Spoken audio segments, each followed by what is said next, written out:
नमस्कार। कार्यक्रम prime time live में अपने सबके फिर से हार्दिक स्वागत तथा अभिवादन करी छे। प्रत्येक श्रृंखला में एगोटे विशेष व्यक्तित्व संग विशेष प्रसंग पर बातचीत हमरा सबक एकटा ध्येय रहिए। आजुक दिन बातचीत करब नेपाल के पत्रकारिता। एखन नेकपा के 2/3 बहुमत के सरकार छे। ई नया संविधान बनला पश्चात के गतिविधि सब, तेकर बाद के सरकार के प्रेस प्रति के गतिविधि पर पत्रकार जगत शंकास्पद है। प्रेस स्वतंत्रता के कुंठित करे के प्रयास सब भ रहल है। यावत विषय सब जोर तोड़ से उठ रहल है। किछु दिन पूर्व कास्की के पोखरा के पत्रकार अर्जुन गिरी के पत्रकार पकड़ाव कयल गेलै समाचार लिखला के कारण से। देश के विभिन्न जिला सब में पत्रकार सबके समाचार लिखले कारण से पकड़ाव कयल जा रहल है। तेकर बाद रिहाई सेहो कयल जा रहल है। धरपकड़ के गतिविधि सब बढ़ल छलै। एहि बीच में बढ़ल है। तब आई अपने सबके जानकारी कराबी जे देश के 77 जिला में प्रत्येक जिला के नेपाल पत्रकार महासंघ के अगुवाई में स्थानीय जिला प्रशासन कार्यालय में धरना के कार्यक्रम रहे। सबेर में 1 घंटा के धरना के कार्यक्रम अपने सबके जानकारी कराबी जे पकड़ाव पड़ल पत्रकार गिरी के साधारण तारीख पर रिहा सेहो कयल गेल छै। तो आई बातचीत करब पत्रकारिता जगत, इतिहास सलक एखन वर्तमान धरि के पत्रकारिता, ओहि में राज्य के हस्तक्षेप भूमिका यावत विषय में आज हमरा सबक अतिथि छथि वरिष्ठ पत्रकार बीएम खनाल जी। स्वागत छ यहाँलाई कार्यक्रममा। सुरु गर्छु सर म। अहिले जुन किसिमको एउटा राज्यको तर्फबाट धरपकडको स्थिति छ, त्यसपछि हाम्रो पत्रकारिता क्षेत्रबाटै विभिन्न सवालहरू उठ्ने गरेका छ। प्रेस स्वतन्त्रताप्रति अंकुश लगाउने काम यो वर्तमान सरकारले गर्यो। के छ यहाँको विचारमा, के लाग्छ अहिलेसम्मको गतिविधि यो सरकारको हेर्दाखेरि? अब यो अहिलेको जुन सरकार छ त्यो वास्तवमा हाम्रो राजनीतिक इतिहासको लामो कालखण्डपछि पहिलो पटक भनौँ कम्युनिस्ट पृष्ठभूमिको राजनीतिक क्षेत्रले पूर्ण बहुमत, त्यसमा पनि केही समर्थन लिएर 2/3 बहुमतको सरकार बनिसकेपछि यो अत्यन्त शक्तिशाली रूपमा देखा परेको छ। हुन त कम्युनिस्ट आन्दोलन, नेपालको कम्युनिस्ट आन्दोलनले 2 धारबाट आफ्नो राजनीतिक यात्रालाई प्रस्तुत गरेको आम जनताले देखिराखेका छन्।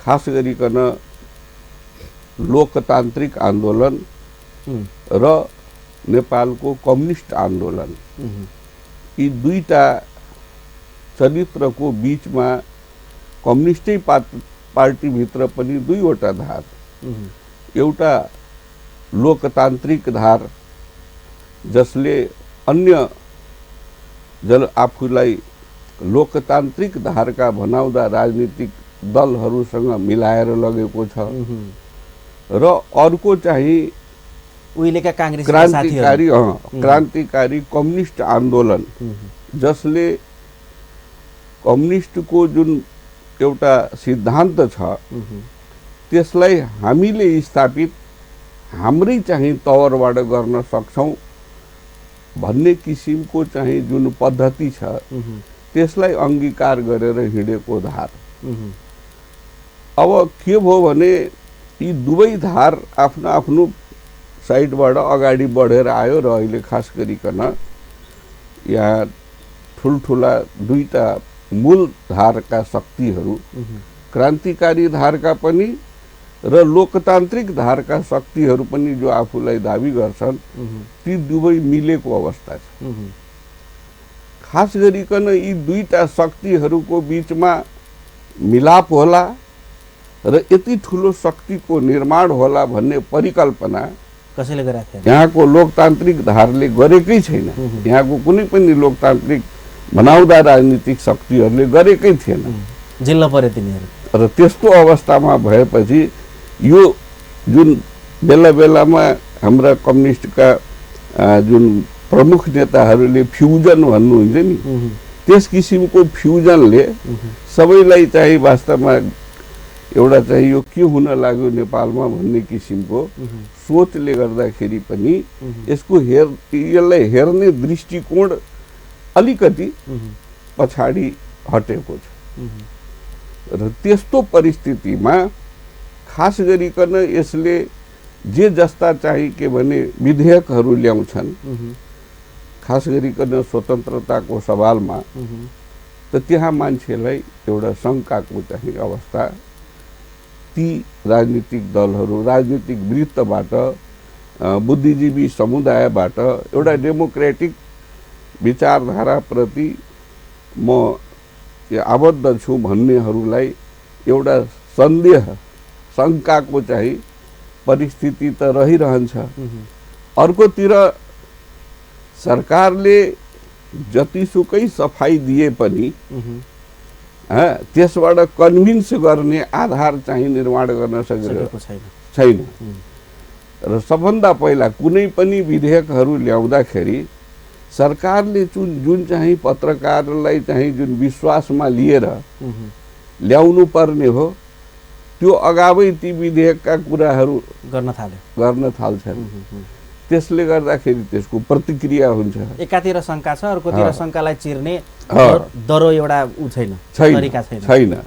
र त्यसकारण चाहिँ हामी सम्बन्धी विधेयकहरू ल्याउँदाखेरि खास गरिकन पत्रकारहरूसँग विधेयकहरू ल्याउँदाखेरि सम्बन्धित विधेयकहरू ल्याउँदाखेरि पत्रकारहरूकै बीचमा सरकारले जानु पर्थ्यो। त्यो नगइदिएको हुनाले एक प्रकारको कन्फ्युजन पैदा भयो र विरोधपछि सच्याउँछु भन्ने किसिमबाट गएको हुनाले अहिले एक प्रकारको द्वन्द्व देखा परेको हो र मलाई लाग्छ यो अनुभव पनि नयाँ नै हो र हामीले चाहिँ आफ्नो प्रेस स्वतन्त्रताको पक्षमा संविधानसँग बाजिएका कुराहरूलाई हटाउनको लागि मलाई लाग्छ केही समय अझै बढी आन्दोलन सच्याउनु पर्ने त्यसको लागि दबाब आदि इत्यादि दिनुपर्छ र जबसम्म यो लोकतन्त्रको पूर्ण अभ्यास यहाँ भइसक्दैन न राजनीतिक दलहरू सचिने अवस्था छ न पत्रकारहरूले त्यसलाई चाहिँ सन्तोष मानेर जान सक्ने अवस्था छ। त त्यसकै त्यही कन्फ्रन्टेसन त्यही द्वन्द्वको परिणाम अहिले देखा परिरहेछ र अहिले हामीले बेला बेलामा विभिन्न विषयलाई लिएर सरकारले ल्याएका कुराहरूलाई लिएर विरोधमा जानुपर्ने अवस्था आएको। यहाँको सङ्केतलाई म के बुझेँ भने तत्कालीन नेकपा एमाले जो कि आफूलाई लोकतान्त्रिक भन्थे, त्यसपछि माओवादी जो कि आफूलाई एकदमै क्रान्तिकारी माओवादी भन्यो होइन, मार्क्सवाद लेनिनवाद, तत्कालीन नेकपा एमाले त लोकतन्त्रलाई बुझेको होइन र उनीहरूकै कारणले पत्रकारिता जगत यति स्वतन्त्र भएको हो। अब अहिले आएर फेरि उसकै नेतृत्वमा भनौँ तत्कालीन नेकपा एमालेकै शीर्ष नेता केपी शर्मा ओलीको नेतृत्वमा अहिले सरकार छ, कम्तीमा उहाँहरूले बुझ्नुपर्ने हो नि त होइन। उहाँले राजनीतिको पत्रकारितालाई अब बाँध्न खोज्यो भने सन्देह त स्वाभाविक उत्पन्न हुन्छ होइन। अब के छ भने उहाँहरू वास्तवमा यस प्रतिबद्धताबाट बाहिर हुनुहुन्छ जस्तो हामीलाई त लागिरहेको छैन। न त उहाँसँग चाहिँ मिसिएको क्रान्तिकारी धारको कम्युनिस्टहरू जो छ हाम्रो चाहिँ प्रचण्डहरूको नेतृत्वमा आएको पार्टीहरू जुन छ तिनीहरू मिसिँदाखेरि न त्यो कुनै किसिमको दबाब प्रेसर होला जस्तो पनि मलाई लाग्दैन, किनभने संविधान सबैले मिलेर बनाएको हो, साझा दस्तावेज हो, त्यो सबै पार्टीको हो, त्यसमा सबैको समान लगानी छ होइन, समान चाहिँ के भने बलिदान पनि छ, त्याग तपस्या यो 65-70 वर्ष लामो चाहिँ के भने बलिदानको इतिहासबाट नै आजको संविधान निर्माण भएको हो र यो संविधान वास्तवमा भन्ने हो भने जनताको पक्षमा जनताले जनताकै लागि बनाएको संविधान पनि हो। अब त्यसमा पूर्ण अपूर्णताको कुराहरू चाहिँ के भने त्यसलाई चाहिँ संशोधन मार्फत विभिन्न प्रक्रिया मार्फत जाने प्रशस्त गुन्जाइस छ, त्यस्तो चाहिँ एकदम क पनि बदलिन नसक्ने भन्ने कुराहरू छैन। त्यसको अभ्यासमा आइसकेको हुनाले र आउने क्रम जारी रहेको हुनाले यसबाट त्यति चाहिँ हच्किनुपर्ने अवस्था छैन। संविधान त हामी त्यति निराश पनि भएका छैनौँ। हाम्रो सबै थोक गयो यति हो। अब रह्यो के भने सरकारलाई के लाग्दछ भने हामी कहाँ एक त प्रेसप्रतिको विश्वासको सङ्कट पहिलेदेखि नै हो। हाम्रो राजनीतिक इतिहासमा नेपाली के अरे राज्य सत्ताको इतिहासमा सबभन्दा ठुलो गल्ती के छ भने हाम्रो राज्य सत्ताको सबभन्दा पहिला उसले प्रेसलाई विश्वासमा लिएको हुँदैन। त्यसकारण प्रेसलाई कन्फ्युजनमा राखेर राज्य सत्ता अगाडि बढिदिँदाखेरि उसले चाहिँ बुझेको कुरा र प्रेसको आवश्यकता जुन देशले उपयोग गर्नुपर्ने हो, प्रेसको उपयोग कस्तो कस्तो ठाउँमा आवश्यक पर्छ भन्ने कुराको विषयमा त राज्य र प्रेसको बिचमा आजसम्म इन्टरेक्सन वा त्यस्ता किसिमका विषयवस्तुहरूमा छलफल गरेकै म देख्दिनँ। राज्यको चौथो अङ्ग भनेको छ, सबै चिज गरेका छ, तर चौथो अङ्गलाई चाहिँ उपेक्षा गरिराखेको छ। जहिले पनि केवल मुखले राज्यको चौथो अङ्ग भन्ने, तर प्रेसलाई विश्वासमा नलिने। जबकि हामीले छिमेकमै भारतमा हामी देख्छौँ कि त्यहाँको राज्य सत्ताले प्रेसलाई आफ्नो विश्वासमा जहिले पनि लिएको छ। अरू कुरा जेसुकै होस्, राजनीतिक द्वन्द्वहरू, राजनीतिक बहसहरू, छलफलहरू जेसुकै भए पनि कमसेकम राज्य भनेको त सिँगै देशको हो नि। त्यहाँ त राजनीतिक विचारधाराको कुरा मात्र आएन। त कमसेकम देश र जनताको लागि जुन आवश्यक फोर्स हो, त्यो फोर्सको रूपमा प्रेसलाई उपयोग हाम्रो राज्य सत्ताले गर्न सकेको छैन, जसको कारणले एकअर्काप्रति सन्देहको वातावरण छ। र हाम्रो चाहिँ अब वैचारिक रूपमा पनि जुन छ, पत्रकारितामा पनि के छ भने सबै कुनै न कुनै आस्था र विचारसँग जोडिएका छन्। त्यसले गर्दा एक थरीले त्यसको समर्थन गर्ने, अर्को थरीले त्यसको विरोध गर्ने। पूर्णतः एउटा पत्रकारलाई कुन कुरामा बस्नुपर्ने हो त्यसको पनि हेक्का नराखिकन एकहोरो रटानमा जाने, एक थरीले समर्थन गर्नै पर्ने र अर्को थरीले विरोध गर्नै पर्ने मनोवृत्तिले गर्दाखेरि पनि त्यस्तो अवस्था आएको। यहाँले आफै भन्नुभयो सञ्चार क्षेत्रमा वा सञ्चार जगतमा एउटा सन्देह छ। संविधान कार्यान्वयनको लागि सञ्चार जगतको सकारात्मक सहयोग आवश्यक छ सरकारलाई। तर जुन किसिमले अहिलेको जुन यता नेतृत्व छ, नेपाल पत्रकार महासङ्घकी कुरा गर्ने हो भने जुन नेतृत्व तहमा छ, तिनै पार्टीका शुभेच्छुक, तत्कालीन शुभेच्छुक संस्थाका पदाधिकारीहरू जितेर गए नेपाल पत्रकार महासङ्घमा पनि। तर पनि एउटा विपरीत एउटा सन्तुष्टि देखिएको छ।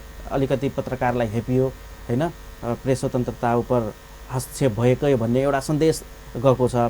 यसरी त अब पत्रकारिता जगत चिडियो भने यो सरकारलाई पनि समस्या हुन्छ होला नि त। त्यो निश्चित रूपले हुन्छ। किनभने हाम्रो खास गरिकन हामीले जहिले महासङ्घ खडा गऱ्यौँ त्यहाँ वास्तवमा हामीहरू विभिन्न आस्था र विचारका पत्रकारहरू भए पनि महासङ्घको चाहिँ परिसरभित्र हामी मुक्त छौँ। महासङ्घमा हाम्रो एउटै मिसन छ, हामी पूर्ण प्रेस स्वतन्त्रताको ग्यारेन्टी राज्यबाट पाउनुपर्छ भन्ने कुरामा हामीले लामो समयदेखि सङ्घर्ष गर्दै आएका छौँ। र वास्तवमा जुन बेला नेपाली राजनीतिक क्षेत्र जब जहिले पनि किनारामा पुगेको छ, सङ्कटमा पुगेको छ, नेपाली प्रेसले त्यसको सडकमा आएर नेतृत्व गरेको छ, निर्भीक रूपमा गरेको छ। जहिले पनि हामीले नेपालको चाहिँ स्वतन्त्रता आन्दोलनमा हामीले जहिले पनि चाहिँ अग्नि मोर्चामा बसेर चाहिँ यसलाई उठाएका छौँ र हामीले त्यसलाई सफलताको बिन्दुसम्म पुर्याएका छौँ।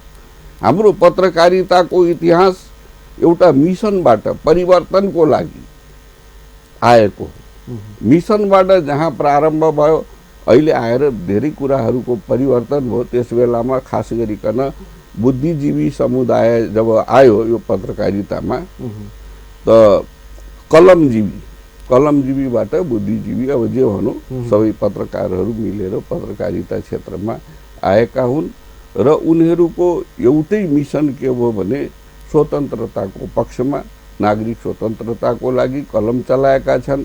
साहित्यकारले साहित्यमा आफ्नो कलम चलाए जस्तै पत्रकारले पनि आफ्ना विचारहरू लेखहरू सूचना संवादहरू आफ्नो तरिकाले सङ्घर्ष गर्दै अगाडि बढेका हुन्। जुन बेलामा नेपाली राज्य सत्ताले प्रेसको निजी क्षेत्रलाई खास गरिकन गभर्मेन्ट सेक्टरमा आफूले चलाए पनि गोरखापत्र वा यताउति चलाए पनि निजी क्षेत्रमा पत्रकारको लागि स्वतन्त्रताको गुन्जाइस थिएन। कुनै यस्तो कुनै पत्रिका चलाएर राज्यको विरुद्धमा लेख्न सक्ने अवस्था थिएन। त्यस्तोमा पनि विदाउट रजिस्ट्रेसन बिना दर्ताका पत्रिकाहरू साहित्यको माध्यमबाट व्यङ्ग्यात्मक ढङ्गले हुन्छ कि लेखको माध्यमबाट व्यङ्ग्यात्मक ढङ्गले हुन्छ कि भन्ने कुराको लागि पत्रकारिता क्षेत्रले जसरी हिजोका साहित्यकार कविहरूले सङ्घर्ष गर्दै आए व्यङ्ग्यात्मक रूपमा प्रहार गर्दै आए त्यसै गरी पत्रकारिता क्षेत्रले पनि ती जनताका आवाजहरूलाई आफ्ना चाहिँ ती रजिस्टर्ड नभएका माध्यम लेख रचना आदिबाट चाहिँ गर्दै आएका हुन्। पछि आएर जब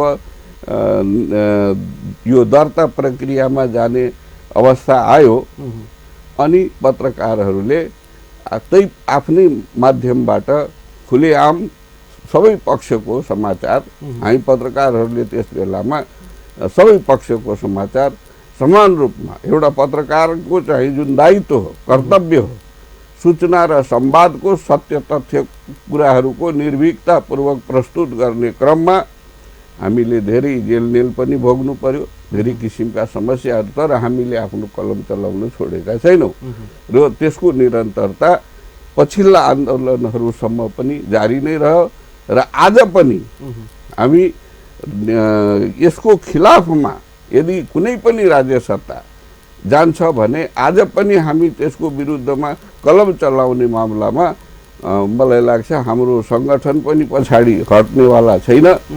हाम्रा पत्रकारहरू पनि पछाडि हट्नेवाला छैनन् र हाम्रो महासङ्घको परिधिभित्र यो र त्यो आस्था वा त्यो भन्ने कुरा चाहिँ वास्तवमा छैन। सबैको लागि समान ढङ्गले व्यवहार गर्छ। यहाँहरूको जुन जेनेरेसन थियो हाम्रो जुन जेनेरेसन छ पत्रकारितामा अहिले के हुन्छ भने अब कारण जेसुकै होस् पत्रकारलाई पक्राउ गरेपछि होइन पत्रकारलाई पक्राउ गर्ने यस्तो गर्ने उस्तो गर्ने अनि समाचार लेखेकै कारण पक्राउ गरिएको भन्ने समाचार आउँछ कि कारण धेरै हुन्छ अन्य पनि कारणहरू हुन्छ। उहिले के हुन्थ्यो यहाँहरूको पालामा पत्रकार पक्राउ परेपछि के रियाक्सन गर्नुहुन्थ्यो यहाँहरू? हामीहरू पनि त्यसको लागि चाहिँ डेलिगेसन जान्थ्यौँ।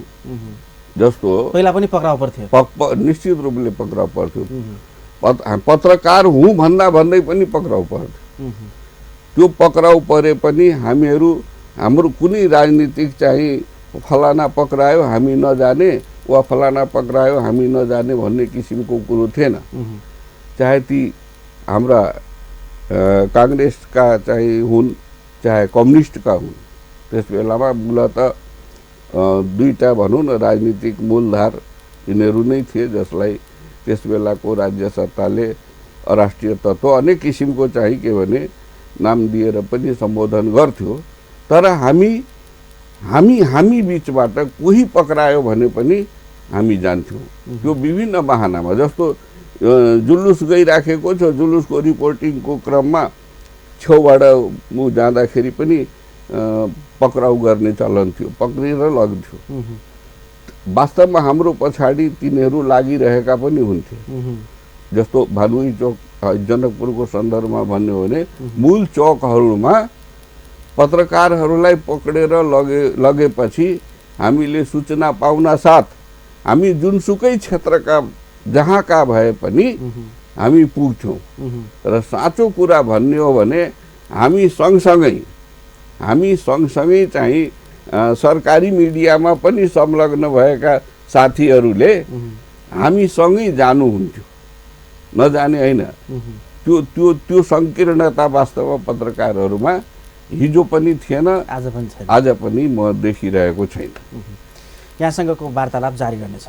दर्शकबिन, कार्यक्रम प्राइम टाइम लाइव में आजुक पत्रकारिता जगत के अग्रज हमारा सबक वरिष्ठ पत्रकार बीएम खनाल जी संगे पत्रकारिता जगत के विषय में, एखन के पहिल का पत्रकारिता के विषय में, यावत विषय में बातचीत कर रहा छी। एखन के लेल कार्यक्रम में एक छोट व्यावसायिक विश्राम में दर्शकबिन पुनः स्वागत है कार्यक्रम प्राइम टाइम लाइव में। आजुक हमारा सबक अतिथि सहित वरिष्ठ पत्रकार बीएम खनाल जी, इनका संगे बातचीत भर रहा है एखन के पत्रकारिता, विगत के पत्रकारिता, पत्रकारिता के इतिहास, वर्तमान यावत विषय में। बीएम सर, फेरि पनि सुरु गर्छु म। अब अलिकति पत्रकारितालाई कोट्याउँ। अहिलेको जुन पत्रकारहरूको न्यूनतम पारिश्रमिक, अब त्यसो त सरकारले सिफारिस गरेको लगभग मलाई लाग्छ 24,500 जति हो, तर यसअघिको 19,500 थियो। यहाँहरूको सुरुवात जुन भएको थियो त्यो बेला एउटा हुन्छ नि त, अब सरकारी पत्रकारलाई के थियो स्केल, पत्रकारिता कसरी सुरु भएको थियो, कसरी जीविकोपार्जन गर्नुभएको थियो? त्यस बेलामा खास गरिकन हामी त एउटा मिसनमा थियौँ। हामीले मिडियालाई एउटा के भने परिवर्तनको लागि प्रयोग गरेका थियौँ। मिसन भएर आयो, मिसन भएर आयो। त्यसकारण त्यहाँनिर पैसा पारिश्रमिक भन्ने कुरा गौण रहेन। त्यहाँनिर योगदान हैन, सङ्घर्ष त्यागको कुरा आयो। त्यो त वास्तवमा त्यो पिरियडमा पैसा भन्ने कुरा त्यो धेरै पछाडि गयो। किन हामी त परिवर्तनको लागि, देशको लागि, जनताको लागि स्वतः स्फूर्त रूपमा उत्साहित भएर आफ्नो बुद्धि, जसरी भनिन्छ कि के भने कुनै पनि कुरामा बुद्धिजीवीहरू चुप लागेर बस्न सक्दैन र बुद्धिजीवीहरू नै त्यसका वाहक हुन्छन्। दुनियाँको परिवर्तनको वाहक भनेको आम बुद्धिजीवीहरू हुन्। जसरी मधेस आन्दोलनपछि संख्या बढ्यो, जहिले पनि त्यस्तै हुन्छ।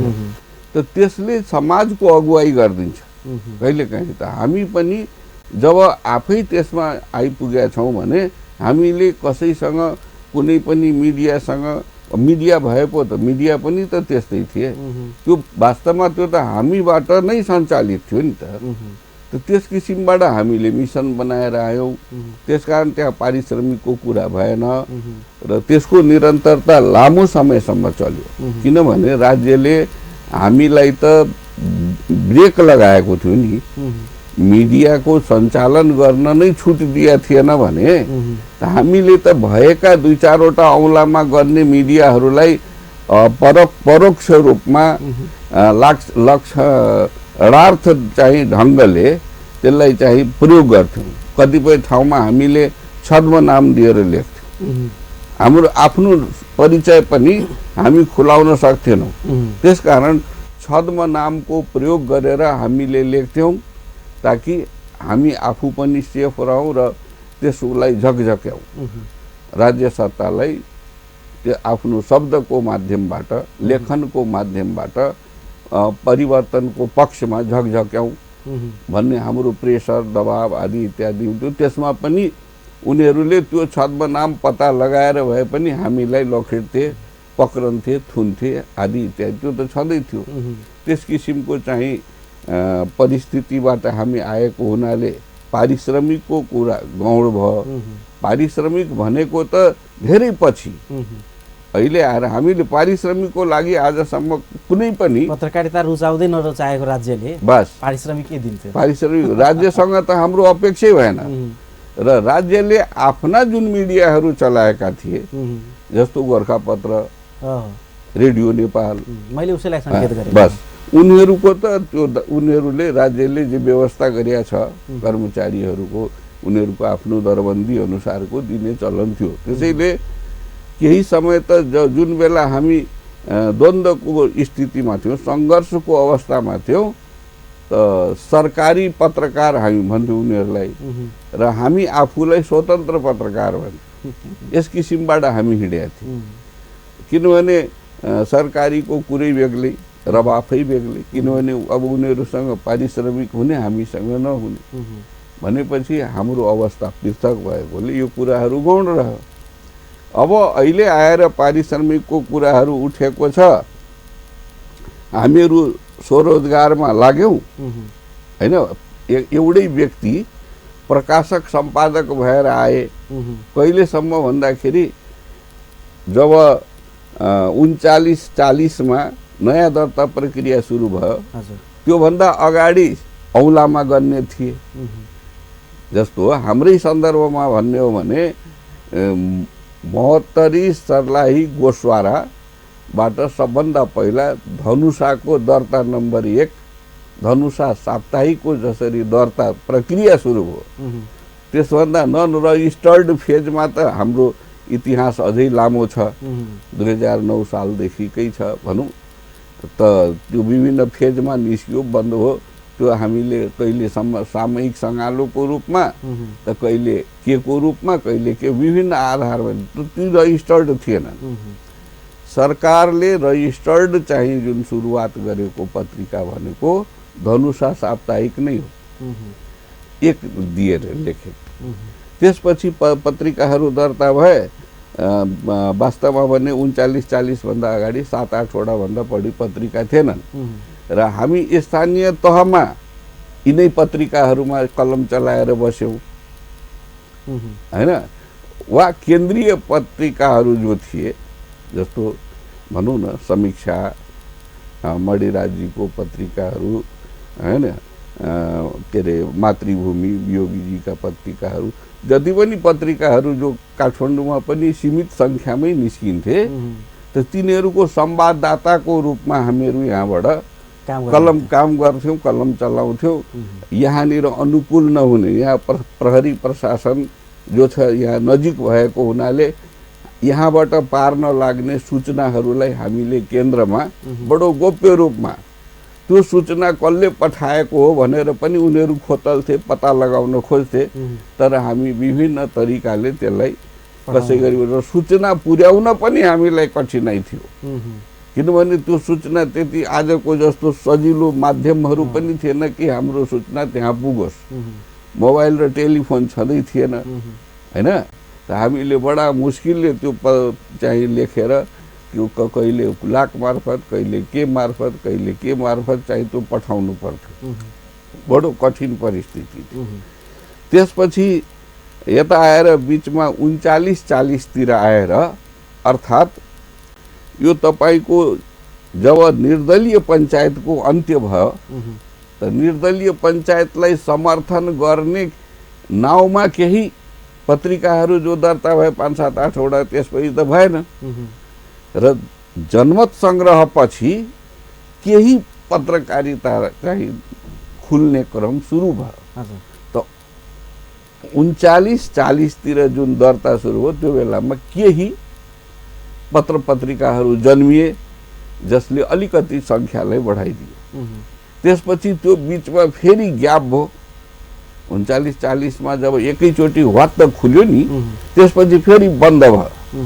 र त्यो क्रमशः पछि गएर चाहिँ जब 46 को आन्दोलनपछि नयाँ परिवर्तन आयो, अनि त्यसपछि सबैको लागि खुला भयो र सबैले त्यो पत्रिका दर्ता गराउन सुरु गरे। र त्यसै क्रममा कान्तिपुर जस्ता ठुला मिडियाहरू जन्मिए र नेपाली चाहिँ राज्य सत्ताको, राज्य पक्षको चाहिँ यो मिडिया हो भनेर आम जनताले चिनिराखेको हुनाले त्यसको विपक्षमा जनताको साइडबाट निस्किएको पत्रिका भनेर नै कान्तिपुर चाहिँ ठुलो सङ्ख्यामा पाठकहरूले रुचाउन थाले।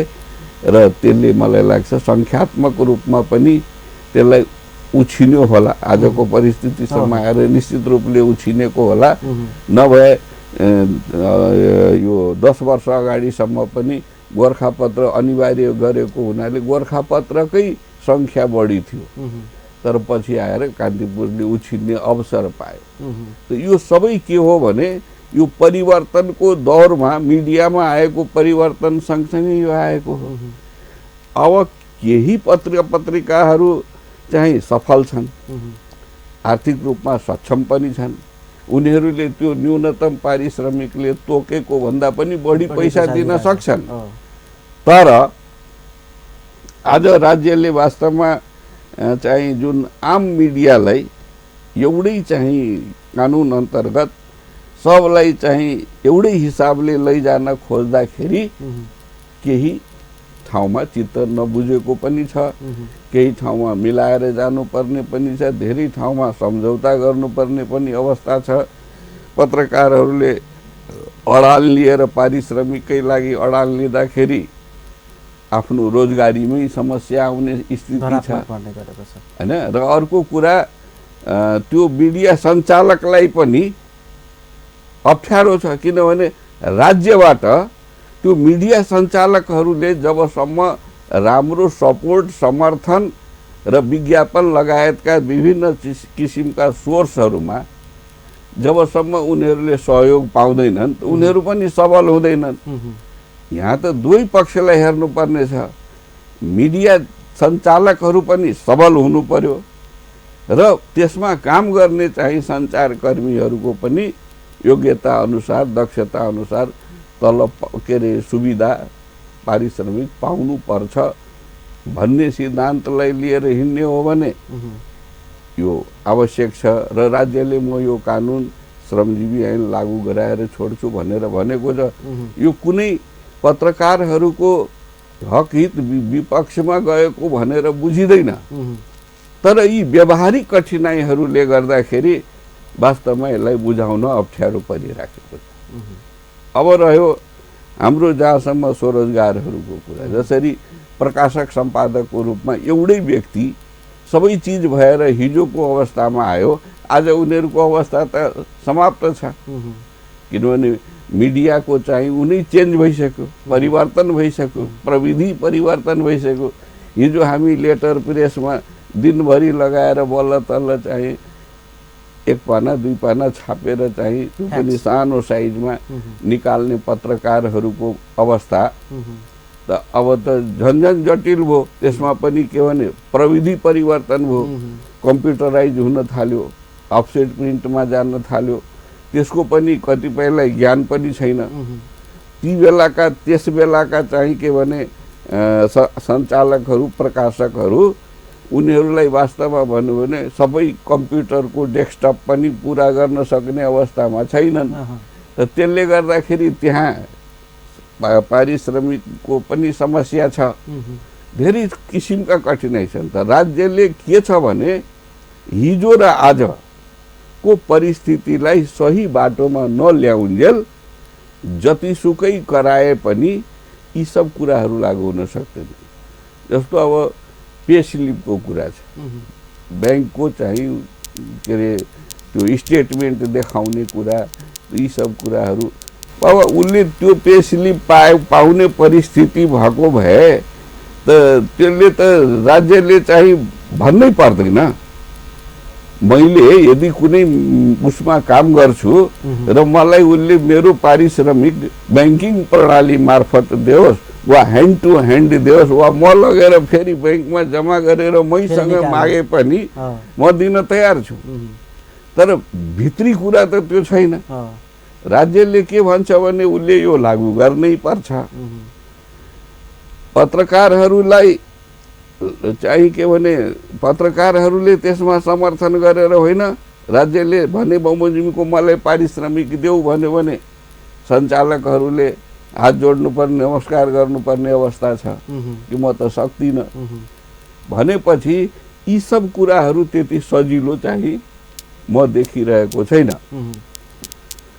अब फर्मालिटीको लागि जस्तो कि प्रेस काउन्सिलको फर्मेटहरू भर्छ, त त्यहाँ दरबन्दी विवरण, श्रमजीवी विवरण भनेर भन्यो। वास्तवमा हुन त त्यहाँ कोही हुँदैन। आफै सम्पादक, आफै प्रकाशक, आफै पिउन, आफै चाहिँ व्यवस्थापक सबै आफै गर्नुपर्ने हुन्छ। तर के भने फर्मालिटीको लागि राखिदिएको हो। त्यो पनि के भने यति गर्यो भने यसले राज्यले के बुझ्ला भने कि यो त यतिजना मान्छे राखेर चलाएको छ, यो वास्तवमा चाहिँ राम्रै मिडिया हो भनेर देखाउनको लागि हो। तर वास्तवमा तिनीहरू अहिलेको दौरमा तिनीहरू त्यति सशक्त छैनन्, व्यावहारिक पनि छैनन्। त्यो राज्यले पनि बुझ्नुपर्छ। र राज्यले पनि जस्तो विज्ञापन सुविधाहरू मिडिया सञ्चालकहरूलाई विज्ञापनका सुविधाहरू, उनीहरूलाई चाहिने विभिन्न किसिमका चाहिँ के भने उपकरणहरू, साधनहरू, त्यसमा जुन छुट दिनुपर्ने, जुन सपोर्ट गर्नुपर्ने, पहिला त तिनीहरूलाई उभ्याउनु पर्यो नि त। तिनीहरूलाई पहिला सक्षम बनाइसकेपछि अनि तपाईँ जे कानुनहरू लागू गर्नुहुन्छ त्यो गर्नै पर्छ, गरेन भने जान्छ। त्यसपछि अब अहिले हाम्रो कन्सेप्ट चेन्ज हो। हिजो र आजको राज्य सत्तामा पनि केही परिवर्तन भएको छ, जस्तो कि आज हामी यो प्रादेशिक संरचनामा गइसकेका छौँ। प्रादेशिक खबरहरूलाई प्रतिनिधि रूपमा प्रस्तुत गर्ने मिडियाहरू हामीलाई आवश्यक छ। तर हाम्रो सोच, हाम्रो चाहिँ मिडियाहरू हिजोकै जस्तो जुन जहाँ निस्क्यो त्यो त्यही केन्द्रित छ, जबकि अब त्यसरी मिडियाहरू सञ्चालन गरेर त्यसले विकास गर्न सक्दैन।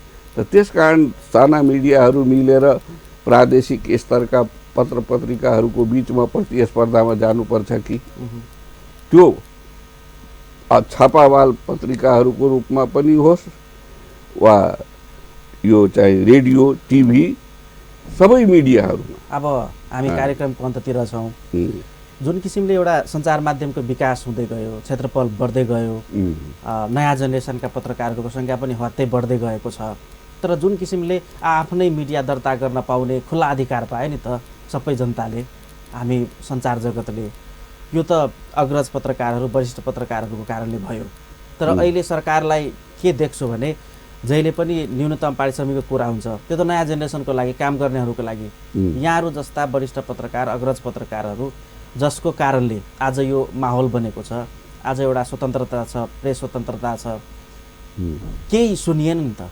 हो, त्यही हो। हामीले चाहिँ के भनेका छौँ भने हामीहरू पनि राज्यलाई त्यसमा नयाँ जेनेरेसनका पत्रकारहरू, मिडियाहरू सँगसँगै हामीलाई पनि लैजाऊ भन्ने हाम्रो किसिमबाट कुनै आग्रह छैन।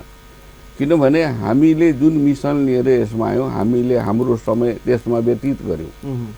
आज हामीहरू ज्येष्ठ अग्रज पत्रकारहरू पुराना भयौँ, हामीसँग हिजोको जस्तो चाहिँ ऊ पनि छैन, तर हामीसँग केवल अनुभव छ। अनुभव छ भने हामी त्यो अनुभव सेयर गर्न तयार छौँ नयाँ मिडियाहरू। तर हामीलाई चाहिँ के भने एउटा सुरक्षा, जीवनको सुरक्षाको लागि, जस्तो हाम्रै मिडियाहरू अहिले जसरी लोक कल्याणकारी विज्ञापनको लागि प्रेस काउन्सिलसँग सङ्घर्ष गरेर गइराखेको अवस्था छ, त राज्यले हामीलाई चाहिँ ल यति समय पार गरेका मिडियाहरू, के अरे सञ्चारकर्मीहरूलाई होइन 25-30 वर्ष, अब कति वर्ष तोकेर उ गर्ने हो, तिनीहरूलाई चाहिँ के भने एउटा जीवन वृत्तिको व्यवस्था, पेन्सनको व्यवस्था आदि इत्यादि गरिदिएर ल तपाईँहरू यदि विकल्प दिन्छ भने पनि हामी तयार छौँ कि तपाईँ पत्रिकै सञ्चालन गरेर यसै गरी प्रतिस्पर्धामा गइराख्ने वा आफ्नो चाहिँ अवकाश लिएर ती मिडियाहरूलाई बन्द गर्ने भनेर हामीलाई विकल्प दिनुभयो भने त हामी यो अनावश्यक झन्झटमा त रहिरहँदैनौँ। तिनीहरू क्लियर भइसकेपछि रनिङ मिडियाहरूलाई राज्यको तर्फबाट एकद्वार प्रणाली अन्तर्गत म्याक्सिमम चाहिँ के भने के सुविधाहरू दिन सकिन्छ, अधिक से अधिक सुविधा दिएर रनिङ मिडियाहरूलाई पहिला बलियो बनाउनुहोस्, तिनीहरूको खामोलाई दह्रो बनाउनुहोस्, अनि तपाईँ चाहिँ जे ऐन कानुनहरू, श्रमजीवी पारिश्रमिक यताउति जे छ त्यो एउटा छनौट प्रक्रियामा लगेर उनीहरूको पनि जीवनको सुरक्षा त हुनुपर्छ। जसरी अहिले तपाईँले के अरे कोष बनाउनु भयो होइन, सामाजिक सुरक्षा कोष बनाउनु भयो, ती पत्रकारहरू पनि हामी पछिका पत्रकारहरू पनि भोलि त हाम्रै अवस्थामा पुग्ने हुन् भनेपछि उनीहरूले त्यति समय काम गरिसकेपछि उनीहरूको त्यो कामको चाहिँ पारिश्रमिक सहित उनीहरूको पनि जीवन वृत्तिको व्यवस्था, पेन्सनको व्यवस्था गरिदियो भने यसमा त क्वालिटी पनि आउँछ। होइन भने त यो त केही दिनको चाहिँ हुन्छ र खास गरी यसको फाइदा न देशलाई हुन्छ, राज्य र जनतालाई पनि हुँदैन र स्वयं पत्रकारलाई पनि हुँदैन, किनभने यो अनुभवीहरूको अनुभव पनि गुम्सेर जान्छ। त यो उपयोग गर्ने यस किसिमको वातावरण बनाउने काम राज्यको हो। हामीले राज्यलाई घचघच्याएका पनि छौँ, हामीले अनुरोध पनि गरेका छौँ र राज्यले हामीलाई जहिले पनि आश्वासन पनि दिने गरेको छ। तर आजसम्म के कसो भयो भन्ने कुरा हामीले पाएका छैनौँ। हामी त्यसको प्रतीक्षामा छौँ। हामी चाहन्छौँ कि राज्यको जे धर्म हो अब राज्यले निर्वाह, हाम्रो जे धर्म हो हामीले गरिसक्यौँ, अब राज्यले के गर्ने हो त्यो राज्यले जान्दछ। यति मेरो भन्नु छ। यहाँहरूको अनुभव अथाह छ, यो आधा घन्टाको समय अपर्याप्त छ, फेरि पनि हाम्रो कुराकानी हुनेछ। अहिले अमूल्य समय दिनुभयो त्यसको लागि धेरै धेरै धन्यवाद। धन्यवाद। यहाँलाई पनि मलाई आज आएर आफ्ना मनमा लागेका कुराहरू, आफ्ना विगतका अनुभवहरू राख्ने चाहिँ अवसर जुन दिनुभयो, यहाँ तपाईँ लगायत यो अपन टिभीका सम्पूर्ण परिवारलाई म विशेष धन्यवाद भन्न चाहन्छु। दर्शकवृन्द, कार्यक्रम प्राइम टाइम लाइव में आजको दिन हाम्रा समक्ष अतिथि धनुषा पत्रकारिता जगत के अग्रज वरिष्ठ पत्रकार बीएम खनालजीसँग बातचीत भेल। एखन प्रेस ऊपर राज्य के एक आक्रमण भ रहल छै, प्रेस के स्वतंत्र नहीं होबा देबे के षड्यंत्र भ रहल छै, जे प्रेसे जगत के वाकई पत्रकारिता जगत के उपराग छै। आ विभिन्न गतिविधि सब पकड़ाव पड़े छै पत्रकार जगत, तो ये बात सब अबै छै। यावत एक ताजा प्रसंग पर हम सब बातचीत केलौं, उनका सबके अनुभव सुनलौं। कार्यक्रम के निर्धारित समय संपन्न भेल। एखन के लेल अपने सबसे आज्ञा चाहब। नमस्कार।